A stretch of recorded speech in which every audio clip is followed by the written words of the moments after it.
What's up, guys? It's Lionel the Builder back again with another video. And I just saw that Fireship posted a quick 5-minute video, and I was about to watch it, but I figured why not hit record and watch it with you guys. So let's get into it.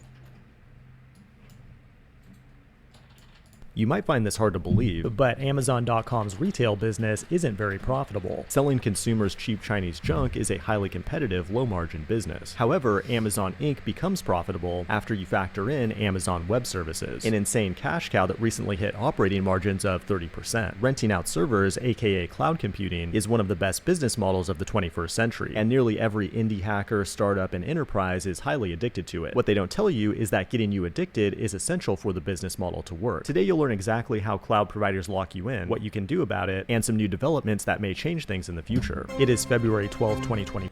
That's a little scary because we use Google Cloud at my company. And you're watching the Code Report. Amazon Web Services was the original innovator of the cloud when it launched S3 and EC2 back in 2006. AWS still dominates the market share today, with Microsoft's Azure in second and Google Cloud Platform in third. Now, even if you use a boutique platform like Vercel or Netlify, you're still actually just using a big cloud provider because Shout out Netlify.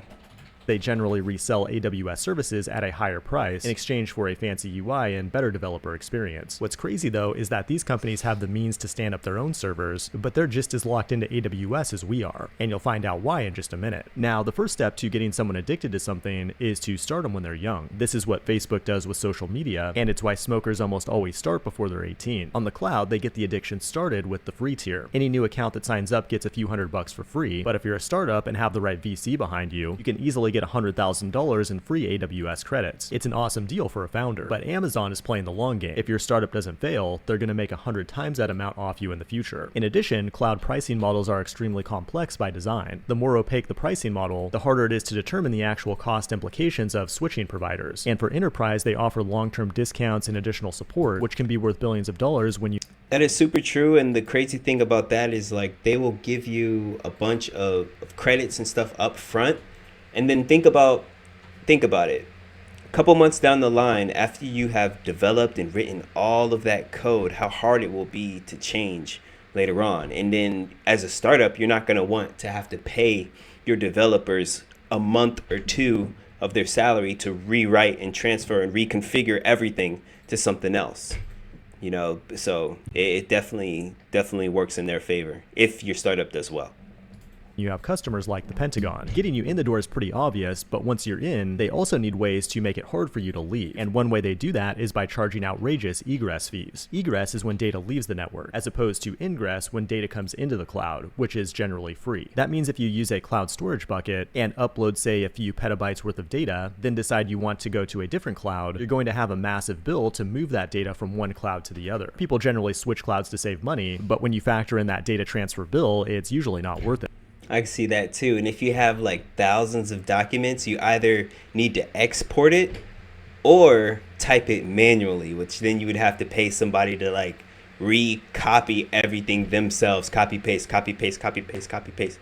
So you're either going to pay them to export it or you're going to pay somebody to sit there miserable for a few days trying to manually copy that.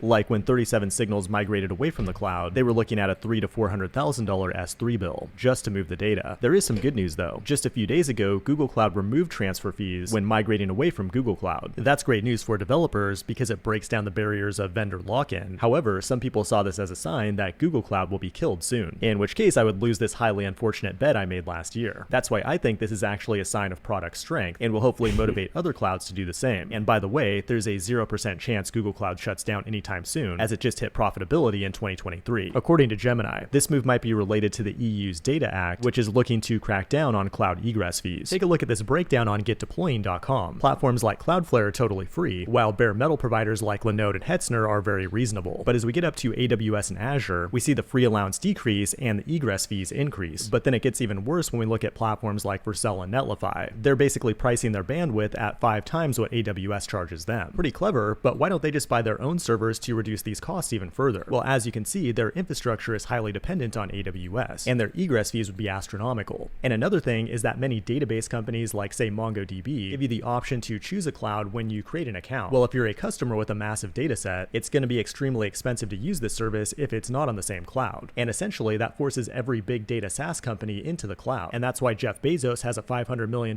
yacht with a figurehead of his girlfriend on the bow, and you don't. But data transfer fees are just one small way to get locked in. Another big issue is proprietary technology. All the big clouds have their own custom databases, which are closed source and not easy to migrate to other platforms. Even if you use an open source database like Postgres or MySQL, you'll likely use a fully managed service like RDS, in which case you're reliant on the cloud to scale the infrastructure and handle things like security updates. And the surrounding ecosystem is tightly integrated. All the products work great when they're on the same cloud, but most things aren't standardized to work properly outside that cloud. And sometimes that can even include open source tools. When you build your infrastructure around custom APIs and proprietary tech, it becomes harder and harder to just transfer things elsewhere. But nobody wants to be a slave to the cloud, so what do we do about it? Well, we have three main options. Option one is to not use the cloud at all. Instead, you buy your own server and get some static IP addresses and try to manage everything by yourself. It'll be way more expensive up front, way more labor intensive to maintain. It won't be as fault tolerant or secure, but could pay off in the long run. This option doesn't make a lot of sense for indie hackers, but makes a lot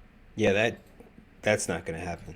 of sense for medium-sized businesses like Basecamp, which claims it'll save $7 million over the next 5 years by moving off of the cloud. Option 2 is to use the cloud responsibly, and by that I mean use open source technologies that are portable, which will then allow you to use a multi-cloud strategy where you pick and choose the best services from each of the major clouds, or a hybrid strategy where you use your own hardware for some things and the cloud for others. Then finally, option 3 is to embrace the addiction. Pick a cloud and take the easy way out with all their proprietary tech. The cloud is not supposed to be cheaper. What you're paying for is convenience. Bare metal minus pain equals AWS. AWS minus pain equals Vercel. The real question is, how much pain are you willing to tolerate? This has been the Code Report. Thanks for watching, and I will see you in the next one. Yo, shout out to Fireship. That was informative as always. And I don't know, drop a comment if you guys have a take on which is better, the convenience of being on the cloud or going the other route off cloud where you have to actually, code and manage everything yourself or pay somebody to do it for you. But I'm going to be streaming live here in about an hour, so I'll see you guys over there. Peace.